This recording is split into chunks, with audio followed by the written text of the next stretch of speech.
அனைத்து சிகிச்சைகளுக்கும் ஒரே இடத்தில் multi speciality care Bharathi infinity மருத்துவமனை, வளர்நகர் பின்புறம், மதுரை திருச்சி 4 வழி சாலை, இழந்தைக்குளம், மதுரை. மேலும் தகவலுக்கு 0452353111. முன்னாடியே மதுரையில பக்தர்களோட பைட்ஸ் நம்ம பார்க்க முடிஞ்சதா. அப்ப பக்தர்கள் நிறைய பேர் குறிப்பிட்டது என்னன்னா, இந்த சித்திரை திருவிழா தொடங்குறதுல இருந்தே நாங்க ஒவ்வொரு நாளும் அழகரை பார்த்துட்டு தான் இருக்கோம். ஆனா ஒவ்வொரு நாளும் பார்க்கும்போது அவரோட திருவுருவம் வேற மாதிரியான ஒரு ஊக்கத்தை கொடுக்குது அப்படின்னு சொன்னாங்க.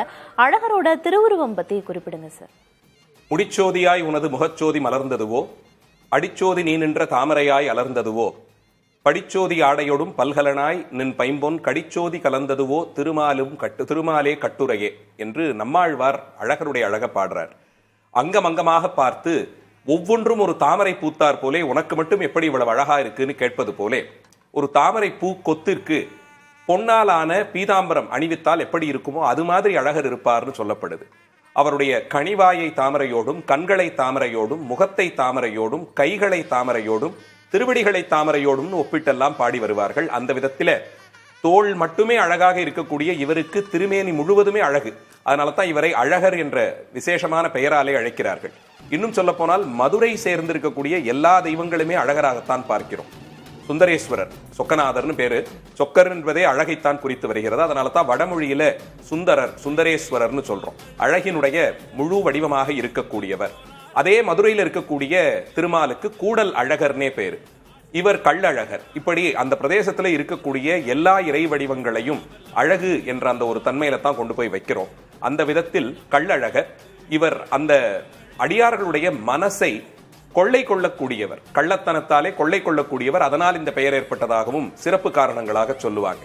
அந்த விதத்தில் அழகே வடிவாக இருக்கக்கூடியவர். அங்கிருந்து திருமாலிருஞ்சோலையிலிருந்து புறப்படும் போது கள்ளர் திருக்கோலமும், வழி நெடுக பல நூறு மண்டகப்படிகள் எல்லாத்திலையும் கள்ளர் கோலத்திலேயே வந்து மதுரையினுடைய எல்லையை நேற்று காலையில அடைவார். 3 மாவடின்னு சொல்லப்படுற இடத்துல அடைவாரு. அப்போ மதுரை மக்கள் ஒரு வருஷம் கழிச்சு அவங்க வீட்டுக்கு வராரு, அவங்களோட ஊருக்கு வரக்கூடிய அழகரை விசேஷமான ஒரு ஆரத்தி கொண்டு வரவேற்பாங்க.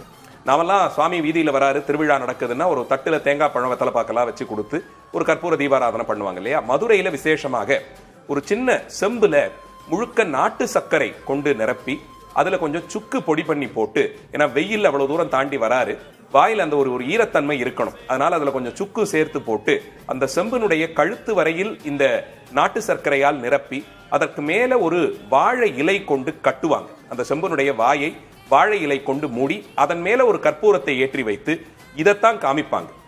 அந்த சொம்புக்கு மலர்களால் அலங்காரம் பண்ணி அதுல இந்த வைணவ அடியார்கள் இட்டுக்கொள்ளும் நாமத்தை வரைந்து அதை தூக்கி கோவிந்தான்னு சொல்லி காட்டுவாங்க. கிட்டத்தட்ட ஒரு 2 லட்சம் 3 லட்சம் ஆரத்தி இந்த மாதிரி கண்டருள்வார் அழகர் இந்த 2-3 நாள்லயே.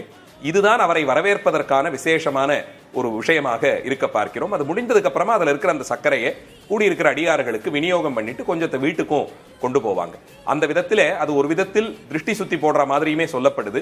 அதே மாதிரி அழகர் எல்லாத்தையும் முடிச்சிட்டு அழகர் மலைக்கு போகும்போது ஒரு 1000-2000 தேங்காய்களும் ஒரு 1000 பூசணிக்காய்களையும் வைத்து அவருக்கு திருஷ்டி சுத்தி உள்ள கூட்டிட்டு போவாங்க.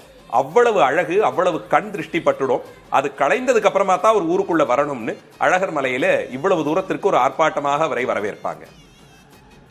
அழகரோட திருவுருவம் பத்தி நம்மாழ்வாரோட பாடலை அடிக்கோடிட்டு பேசுனீங்க. அதன் வாயிலாகவே புரிஞ்சுக்க முடியுது அழகரோட திருவுருவம் எவ்வாறு இருக்கும், எதனால பக்தர்கள் அழகர் குறித்து இவ்வளவு சிலாகிச்சு பேசுறாங்க அப்படிங்கிறதையும் புரிஞ்சுக்க முடியுது. மிக அழகா சொன்னீங்க. நம்ம தொடர்ந்து பேசலாம் சார்.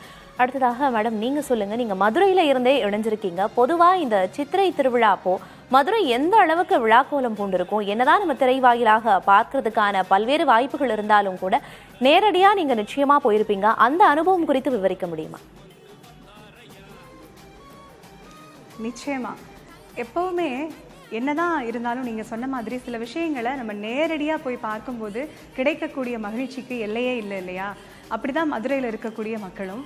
நம்ம மதுரை அப்படிங்கிறது ஒரு சாதாரணமான நகரம் இல்லை. முதல்ல ரொம்ப ஆண்டாண்டு காலமாக தொடர்ந்து இயங்கி கொண்டிருக்கக்கூடிய 2 பெரு நகரங்கள்ல ஒன்று மதுரை. ஒன்று மதுரை, இன்னொன்று ரோம் அப்படின்னு சொல்றாங்க. அப்படிப்பட்ட நம்ம மதுரை நகரத்துல இவ்வளவு வருஷமா தொடர்ந்து நடக்கக்கூடிய ஒரு உன்னதமான விழா தான் இந்த அழகர் ஆற்றில் இறங்கக்கூடிய வைபவம். இது எல்லா வருடங்களுமே நாங்கள் தவறாமல் போயிடுவோம். நேற்று கூட எதிர் சேவைக்காக எங்கள் வீட்டில் எல்லாருமே போயிருந்தோம். இன்றைக்கும் நாங்கள் கொஞ்சம் நேரத்தில் போய் அழகரை பார்க்க போவோம். அவ்வளோ மகிழ்ச்சியாக இருக்கும்.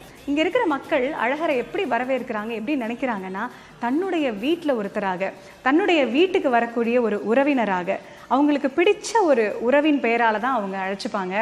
அது மட்டும் இல்லை, அந்த கருப்புசாமி வேடத்தில் குழந்தைகளை வீட்டில் அலங்கரிச்சுப்பாங்க. அழகர் வேடமும் போடுவாங்க குழந்தைகளுக்கு. இப்படி எல்லாரும் ரொம்ப சந்தோஷமாக, இந்த ஊடகமே, இந்த ஊரே திருவிழா கோலம் பூண்ட மாதிரி தான் இருக்கும். இன்னொன்று என்ன அப்படின்னா, இந்த அழகர், நான் ஏற்கனவே சொன்ன மாதிரி, நம்ம மனுஷங்களை மாதிரி தோற்றத்தில் அவர் அந்த கொண்டை போட்டுக்கிட்டு நம்ம உடுத்தக்கூடிய உடையெல்லாம் அணிஞ்சு வர்றதுனால அவரை ரொம்ப சாதாரணமாக நம்மளுடைய நண்பனை எப்படி நம்ம வந்து உபசரிப்போமோ அந்த மாதிரி ஆட்டமும் பாட்டமும் கொண்டாட்டமுமா இருக்கும். இப்போ மீனாட்சி திருவிழா பார்த்தோம் அப்படின்னு சொன்னால், நம்ம திருக்கல்யாணத்திலிருந்து எல்லாமே பார்க்குறோன்னா ஒரு அரசி அப்படிங்கிற மாதிரி ஒரு நிலையில் இருக்கும்.